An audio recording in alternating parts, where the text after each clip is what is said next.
ginawa mo muna. Tapos malalaman mo na sa field kung ito ba ay applicable o hindi. No?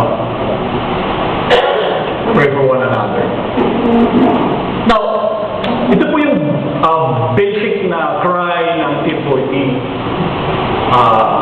How to disciple others. Parang ipapasa mo. Sinabi nga po dyan, the things which you have heard from me in the presence of the men of witnesses, entrust this to faithful men who are able to teach others also. So the principle po, actually wala akong bago dito. No? Yung principle ng discipleship, ganoon din po. Yung method lang mo, napakaganda ko po kasi ng method. No? So sa talatang ito, ilan ang involved sa training? Alam na natin siguro ang sagot. Ano? Pero sino lang madalas gumagawa? Yan, si Super Pastor. Okay. Siya lang ang gumagawa. Lahat ginagawa niya. And he's Super Pastor. So ano po yung T40? Gawa po sa China.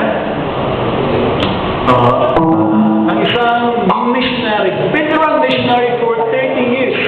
Siya nag-mission, nag-church planting. Every year nakakabuo po siya ng church. Na ang member po ay 40 to 60. Okay? Okay.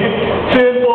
Pero nung nag-assign po siya, napunta po siya ng China, nag-pray siya, Lord, paano ko aabutin itong 20 million people?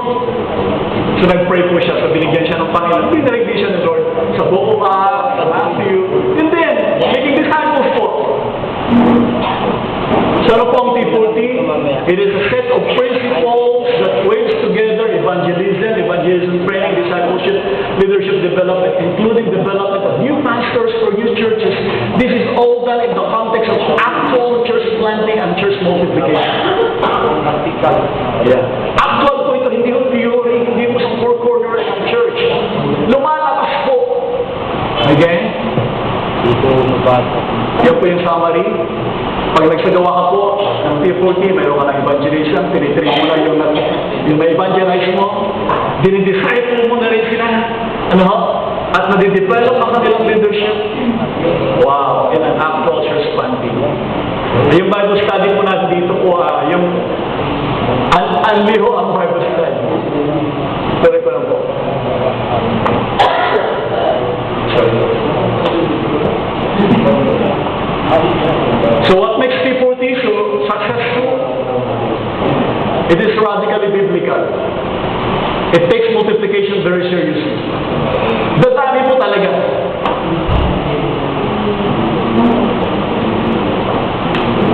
In 3 months po, nung ito po ay amin po in-apply sa church. Of course, ako muna.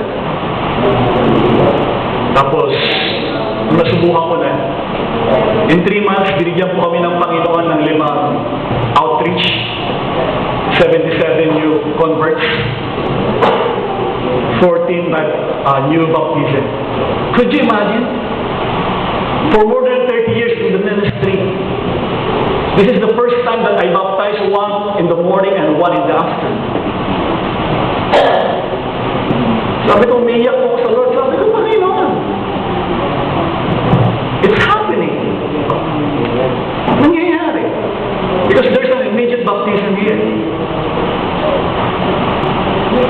It takes multiplication very seriously. Contextualization is encouraged. Kung ang natanggap po ninyo na training sa T40 ay bilog at ang inyong iglesia po ay square, huwag niyong gagawing bilog ang simbahan ninyo because it will not work. Gawin ninyong square yung T40 to fit in. Okay? It doesn't have to break your church. Rather, it has to build your church. Amen. Amen? That's why contextualization is encouraged. Ito pong itinuturo po ngayon, yung training po namin yan is contextualized. Pinoy na Pinoy. Salamat ko po kay Pastor Pedring. Ako po ay mayroong network po sa Apayao. Mga Ilocano po yun. Salamat Pastor Pedring kasi ita-translate niyo sa Ilocano yung lesson. Salamat sa Panginoon. Thank you Pastor Pedring. Hindi mo ita-translate ka eh. Thank you Pastor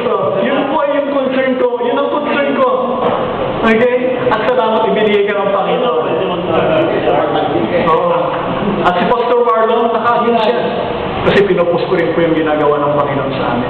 Umatin siya sa Pampanga kasi nalaman niya na mag-present kami ng Tier 40. Sabi niya, if only for this pastor na ganito ang puso niya, pupunta ako doon sa kanila. Kahit isang tao lang, noon pastor, pupunta kami.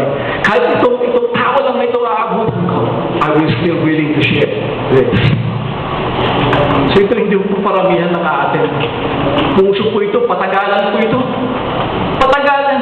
Nagsimula po kami sa Cavite, 16 churches, natapos po kami ang phase 1, 6 na simbahan. Bakit po? Kasi ang kailangan basagin yung framework ng mind natin eh. Kasi akala natin pag seminar, 1 day, 2 days, tapos na. No, hindi. This is a journey. This is a lifetime journey. This is hard work. It is very easy. Napakadali. Pero pag hindi mo ginawa, babay ka. It's more than a method. It's your personal journey, you and God, in which God is teaching you to fall down before Him, read His Word more. Basic, babalik kasi sa Galatians, sa Acts chapter 6. Hindi namin pababayaan ang paglilingkod dyan sa tables, para mababayaan namin ang preaching of the Word and prayer. Dadalhin ka talaga sa very basic. And that is what we are doing in the church right now. Amen. Very basic po. Very simple. Ito yung apply 2 Timothy chapter 2. Pastor, sana ako. Simply po, madaling gayahin. Could you imagine this child, 6 years old, could teach a Bible study?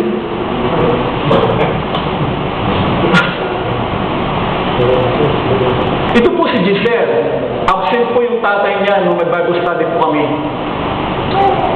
Mayroon pong vision casting. Kanino mo i-share yung lesson na yan? At ang sabi niya sa tatay ko, kasi absent. Kinaumagahan, pagdating kasi ng tatay niya gabi na, kinaumagahan, nag-share po siya. Itinuro niya po